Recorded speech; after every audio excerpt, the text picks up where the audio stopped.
What is up, Pats Nation? It is Patriots Global back here with another video, and before we get this video started, I just want to promote my new YouTube channel a little bit.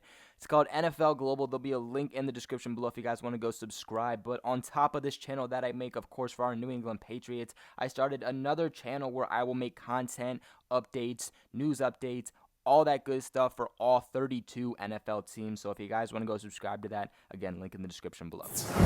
But in this video, I want to talk about 4 different former New England Patriots that I think the New England Patriots should look into re-signing this offseason.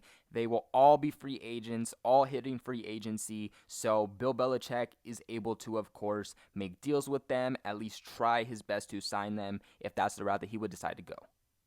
Now, first up on my list is probably my favorite, and I think it's going to be a lot of people's favorite. That's going to be wide receiver Danny Amendola, okay? We made an entire video on this just a couple months ago, actually. Basically just why I think that they should bring him back. We also talked about him a lot last year, of course. The New England Patriots and him had interest in a reunion. He ended up signing with the Detroit Lions. So really in general, Danny Amendola has been very related back to the Patriots ever since that he left them a couple years ago to sign with the Miami Dolphins. And ultimately, this works out for both parties, both the Patriots and Dola. Okay? Dola's getting older. He's in his 30s. Since leaving the Patriots, he has played with really crappy teams. I mean, if we're going to be honest, he's played with really crappy teams his entire career except the New England Patriots. It's ultimately going to be pretty hard for Dola to go anywhere where he's going to compete in the playoffs, potential Super Bowl run, and really his best option at this point, both statistically and his chance to perform in another Super Bowl, is going to be with the New England Patriots, and we all know him as Danny Playoff Amendola, and that's exactly what the New England Patriots need back. He has a lot of good chemistry with a lot of guys in the Patriots locker room. He's been a long-term Patriot before he left to finally departure on a big deal with the Miami Dolphins. But there's a lot of chemistry with Tom Brady, a really good relationship with Tom Brady, which if you're going to look at the previous season, even the season before that, Tom Brady's really lacked with his pass catchers, and it's really been visible and really been taking a dent on the offense. Now, not only does he have a relationship with Tom Brady, the quarterback, but he also has a really good relationship with Patriots wide receiver Julian Edelman. I mean, those guys are literally the definition of brothers. Every offseason, they're always together. They're always training. No matter how much they can, they just want to be together because, again, they're just the definition of brothers. And I can bet you 120% that Julian Edelman wants Amendola back, that Amendola would love to play with Edelman again, and that Tom Brady would love to have Dola back just as much as Dola would like to play with Tom Brady again. The end of Dola's career is slowly coming along. The Patriots need a lot of receiver help. I mean, both at tight end and wide receiver, but especially wide receiver, and Brady could really use guys that he's familiar with. Enter Danny Amendola for a perfect fit. Now, the only problem here is going to be Bill Belichick. Of course, there was some issues there, but I think people are hyping it up a little bit too much. Bill Belichick has had issues with other Patriots players in the past that have left the team, and they've come back. I mean, for example, Jamie Collins. In the end, Bill Belichick's going to do what is right for the team and not just let Dola walk, even if it would help the team, and he knows that, just because he's being petty. Now, next up on my list, I have defensive end Jabaal Sheard. Now, to begin his career, Sheard actually played about 4 years with the Cleveland Browns before he went with the New England Patriots. They signed him in free agency, and he spent 2 years with New England. He's a guy that puts up pretty big numbers when getting to the quarterbacks, resulting in sacks. In his rookie season, he had 8.5 sacks. His second year, he had 7. Year after that, he had 5.5. In his first year with New England, he had 8 sacks. The year after, he had 5. This past year in 2019, he played in about 12 games, had about 4.5 sacks. And in 2018 with the Colts, he had 5.5. And then in 2017 with the Colts, he also had 5.5. The Patriots' front seven, their actual defensive line, has been solid, but it could definitely be better throughout the season, towards the end of the season, as it started to progress into the playoffs. They started having some issues, okay? If you're going to look at the majority of the pressure that the New England Patriots got, even a good amount of sacks, a lot of that contributed because of their linebackers. Now, that's not to say none of the guys on the front seven did anything, because a lot of the guys had pretty good seasons. They all contributed very well together. But like I said, it was visible that it still needed some help. And clearly a lot of other people feel like that, because in the Patriots mock drafts that are already coming out for this upcoming draft, a lot of people have them taking a defensive lineman for the front seven in the first round. Jabaal Sheard would be an excellent addition, of course. He had time with the Patriots, spent 2 seasons with them, put up pretty decent numbers.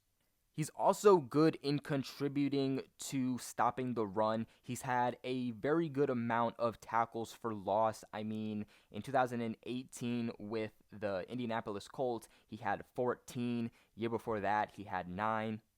So he's a guy that's going to provide you in both stopping the run and getting to the quarterback. But if we're going to talk about which one he's better at, I definitely have to go with getting to the quarterback. He puts up good stats in sacks. When it isn't a sack, it's usually a quarterback hit. His numbers are very up there in rushing the passer, which, again, New England could use. The Patriots could potentially be losing Adam Butler, one of the key pieces in rushing the passer on their front seven. They also might be losing their 2 best linebackers, Jamie Collins and Kyle Van Noy, in free agency. And if they do so, then getting pressure on the opposing quarterback, stopping the run, becomes a very big issue for the New England Patriots. And they could very well look to add a guy who already knows the system, he knows expectations, and he knows what type of scheme the Pats play in. Now, next up on my list is a guy that would not surprise me at all to see back with the New England Patriots, especially after seeing the type of effect it had when the New England Patriots didn't have him this past season, and that's going to be tackle Adrian Waddle. Waddle spent about 2.5 seasons with the New England Patriots. For the most part, he was their backup tackle. He would also be considered their swing tackle, coming in at certain packages, but we saw a lot more of Adrian Waddle than expected, okay? There were a good amount of times that Marcus Cannon went down. A couple years ago, he went down for pretty much the entire season, and Adrian Waddle from there on out became the starter. Marcus Cannon was also very injury prone, so a lot of times he would go down, he'd miss a couple games, he'd miss a portion of snaps.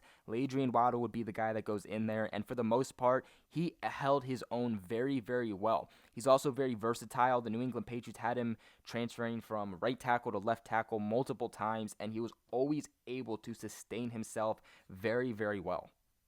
Back in 2017, when Cannon was out for the season, the Patriots looked a lot towards Adrian Waddle. Now, they also had Cameron Fleming coming in for the time, but their starting guy was Adrian Waddle. And like I said, for a backup guy, he did extremely, extremely well, especially compared to Marshall Newhouse, who we saw take over at left tackle when Isaiah Wynn went down this past year. And the guy's a veteran. I mean, Adrian Waddle made that guy look like an actual garbage can. And I think because of this, the New England Patriots are going to want some security, okay? You never know what's going to happen with Isaiah Wynn. Since being drafted, he's had some issues with injuries. They're going to have Joe Thuney leaving. Again, Marcus Cannon. He's always getting injured at some point throughout the season, so you don't really have a lot of reinsurance on him. Might as well bring back a guy that isn't going to cost you to break the bank for him, but will provide you very, very, very well backup conditioned tackle for your offensive line that, of course, you're going to want to build for your run game, which you struggled with, and also keeping your quarterback safe, especially if that quarterback is going to be Tom Brady. I think this would be a great signing, and nothing would make me happier than to have Adrian Waddle back with the team. It would make me feel a lot more comfortable and a lot more reassured about the offensive line heading forward. And last up on my list is going to be a guy that some of you will agree with, and some of you definitely will not.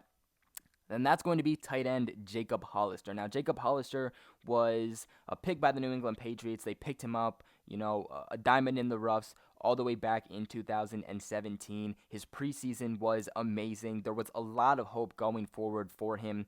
Sadly, he really wasn't able to live up to expectations. In 2017, he was targeted 11 times with 4 receptions for 42 yards, averaging 10.5 yards a reception for a long catch of 19 yards. In 2018, he picked it up a little bit more, where he played in 8 games, was targeted 5 times with 4 receptions for 52 yards, averaging 13 yards a reception. That year was very rough for Jacob Hollister. He was dealing with a lot of injuries. He'd play 1 game, he'd be absent for 4. We'd hear that he'd be able to come back. He'd be absent for another 5. It got to the point where the New England Patriots finally placed him on injured reserve. And then that offseason, of course, they traded him to the Seattle Seahawks, where he had the best point of his career yet. I mean, the New England Patriots only shipped him away for a conditional 7th-round pick, and he put up 349 yards for the Seahawks and was a difference maker for them. I mean, really, he was exactly what I expected him to be for the Patriots, but it didn't work out for us, and he went on to another team, and it worked out exactly like I was hoping. He played in 11 games that season. He was targeted 59 times with 40 run receptions for, again, 349 yards. He averaged 8.5 yards a reception with 3 touchdowns and a long catch of 22 yards. Look, I don't see him having a huge market. I could definitely see him getting interest from some teams, but he's not a guy that's going to be making $4 or $5 million a year. I could see the Seattle Seahawks trying to get him back if they're able to, but again, no one's going to break bank on him. He's not a guy that's going to be highly regarded heading into the offseason. And with the New England Patriots' troubles at tight end, I'd definitely be willing to see him back. It was only that one season, 2018, he was struggling with injuries, but it seems like that was the end of it, because this past season with the Seahawks, he was perfectly fine. After seeing what he's able to do, after putting up 349 yards and 3 touchdowns, I would hope that Bill Belichick would finally start to use him more, not put him on the bench and bring him in at certain packages, and just never being able to actually see him on the field.